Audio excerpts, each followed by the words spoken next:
Hello, this is Pastor Troy Cunningham, and I'd like to bring a few thoughts today that I've been contemplating. I've been wanting to do this for the last couple of days, but I've just kind of put it off. And then it seemed like last night some things were said that kind of provoked me to want to share my own thoughts and feelings on a particular issue, and that is this. I want to talk about the difference between personality and individuality. And I'm afraid that many of us INFJs are struggling with this, especially within our own community that we're getting acquainted with. And I honestly believe it's a beautiful thing for INFJs to be able to discover one another, and it's an awesome opportunity that all throughout human history, many of us have never had the opportunity to do that. I mean, without the advent of the internet, and computer, iPhones, whatnot, we would not be able to do what we're doing now. So it's been a fascinating journey for us to get to discover that we're not, particularly the weirdos that we always thought we were. And there's other folks that resonate with who and what we are. But with that being said, we struggle with the whole idea of individuality in our quest to understand people. I do. I mean, I'm going to be honest with you. And it goes back to another video that I posted a few days ago about INFJ perfectionism and our idealism.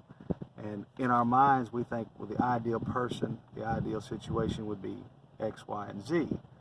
And when it's not X, Y, and Z, then we get all bent out of shape and we don't understand why people don't do exactly the same things that we do or see things exactly the same way as we see them. I want to read the definition real quickly of personality. And it is simply, let me get my spectacles on because I'm at that age where I've got to have them or I can't see anything. All right. Wind has blown my paper in the floor. All righty, here we go. Personality is defined as the characteristic set of behaviors, cognitive and emotional patterns that evolve from biological and environmental factors. While there is no generally agreed upon definition of personality, most theories focus on motivation and physical interactions with one's environment. So, personality is a set of behaviors, cognitions, and patterns, emotional patterns. So it is a set. I want you to think about that, the set or grouping. Okay, individuality, the quality or character of a particular person or thing that distinguishes them from others of the same kind, especially when strongly marked. So, I want you to understand or think about that. Even though, we're all human, that's a huge grouping, as a species. We're human, but we're all different as humans. Now, subgroup those into personalities. 16 types, 2 subtypes, and probably, you could break it even down further than that. In fact, you can break it all the way down to the individual. Eventually, each and every one of us are a little bit different in everything we say and do and how we live. But with that being said, we're dealing with a subgroup of humans in what we call personality, sets, groups. And within that group, with that set, we still are individuals with peculiar likes, dislikes, things we think, things we indulge in. Those areas of our lives are all different, even though the patterns of our emotions, cognitive functions, they may be similar in many ways. I got an example of what I want to, try to, I don't know if this will help you or not, but we're all kind of like computers. And I'm not a real computer buff. I don't know a lot about computers, but, computers are computers. people are people. And computers are computers. And you got computers that are very fast. You got some that are very slow. You got old ones. You got new ones. But they're still computers. And the computers have a variety of different processing and operating systems. You know, there's all different types of processors. There's all different types of operating systems. And some computers will process and operate their system a little different than others, depending upon the processor, depending upon the operating system. You know, you've got Windows 10, you've got 8, 7, Vista, you've got XP, and that's just within the Windows department. And you've got Mac OS, Ubuntu, Manjaro, Android OS for PCs, Chrome OS for PCs, and the list goes on and on. You know, you've got different kinds of processors to go with that. You've got the AMD Ryzen 9 3900X. You've got the Intel Core i9 9900KS. You've got the Intel Pentium G4560. And that list goes on. Now we got a jet going over of all things. Great day, that's loud.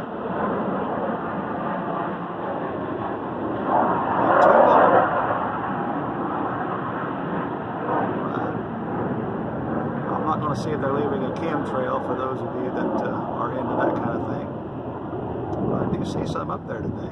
So that's a footnote, side note, rabbit trail. Let's go somewhere else. Okay.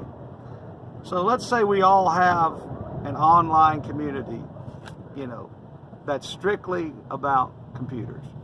And everybody in that community, like, let's say they all have Windows 10 with an Intel Pentium G4560. So everybody has that same kind of computer. And somebody says, you know, they get online and they make a video and say, I use my computer for gaming. And somebody else gets online and says, oh, I use mine for YouTube and YouTube only. Somebody else says, well, I use mine for work. I do it for research. I use mine for this, for that. We all can use those processors and those operating systems to do a number of different things. But that doesn't mean that the person using it for gaming, while I may be using it for YouTube, that doesn't mean that his computer is not run on a Windows 10 Intel Pentium G4560. And it's interesting how it's easy for some of us to get online and say they can't be an INFJ because their information coming out of them isn't the same information coming out of me. Now, we all have maybe a similar processing ability and a similar way that we absorb information. Now, I thought about the system. You think about Windows 10, Windows 8, Windows 7. Those systems take information and they put them in neat little compartments. It compartmentalizes things. Then you can go to those compartments, click on it, and find the information you're looking for, or the things that are stored in those neat compartments. Now, each operating system has a different way that they compartmentalize that information. Our personality is the same way. We all compartmentalize information in different ways. But that doesn't mean, because the information we're compartmentalizing may be different, doesn't mean that we're not doing it in very similar ways with very similar types of operating system or processor in our mind. So I want you to think about that, because, I hear people, in fact, I'm just going to use this as an example, but a fella, I'm a Christian, I'm a pastor, I don't apologize for that. I'm a very strong believer in Jesus Christ. Now, some of you out there are Hindus, some of you are atheists, some of you are Catholic, some of you are Presbyterian. I'm a Pentecostal. I'm one of those holy rollers. You know, some of you are Lutheran. That would be worlds apart from a Pentecostal. But that doesn't mean if you're a Lutheran, you can't be an INFJ because I'm Pentecostal. How could you be an INFJ? You know, I like melodious music. Some of you may like rap and hip hop. You know, that may really affect you and touch you. I did a video about music. It may really resonate with you. But somehow music does resonate with each of us. But the information going in and coming out of our processors and our operating system, they all may be different. That does not mean that we don't have a similar type computer system that we're using. So I wanted to clear the air because, you know, I had a conversation with a fellow the other day, or yesterday, that was an atheist. And, you know, he kind of threw me for a loop because he made the statement that, you know, how can you be an INFJ? Because when I was 5 years old, I sat in Sunday school among all my peers. And I looked around the class and realized, hey, I don't buy into this. I can't relate to, you know, there being a higher power. And so, you know, that's how I know I'm an INFJ. And I thought about that for just a few moments. And I realized, you know what, I've had a similar experience as he's had. He had it in a Sunday school class. He did not resonate. His, you know, intuition or whatever didn't resonate with what was being taught. So he perceived it as being wrong. And so he formed his opinion based upon that. But his cognitive functions, I am not going to question those functions in his mind, in his character. I got to thinking, you know what, I had a similar experience with that in biology in 9th grade. When the teacher is up in front of the class telling everybody that we come from monkeys, we swung from our tails in trees, and we come to being from, you know, oozing out of the early, you know, primordial soup of inert materials that magically come together, and we, you know, now we have everything you see in the background, the trees, the grass, and me, everything come out of ooze a primordial soup in the ground that somehow, I don't know where the soup come from, but anyway, the Big Bang, I suppose. So my teacher's telling me all this. I'm sitting in a class full of students in 9th grade, and many of them, yeah, I agree with that.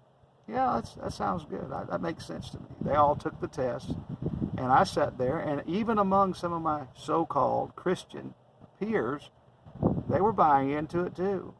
And there was just something in me that says, I just don't, something ain't right here. I didn't buy into it.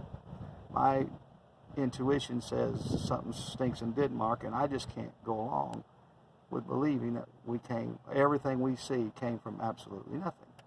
So I believe in a higher power, in a God, whereas the atheist and agnostic question that. But that doesn't mean, because he's an atheist, he's not an INFJ. That his cognitive functions aren't the same as mine, or very similar. And vice versa, because I'm a very conservative Christian, does not mean that my cognitive functions are different than his.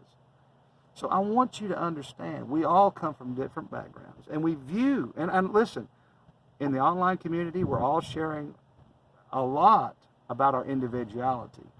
That's okay.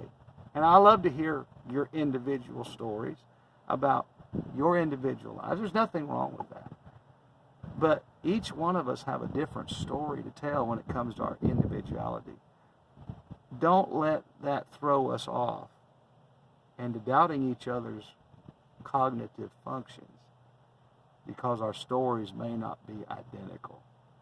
And they will never be identical, because we all have different backgrounds, different circumstances that we're dealt with in life. Every one of us have had a different hand dealt to us. And that's okay.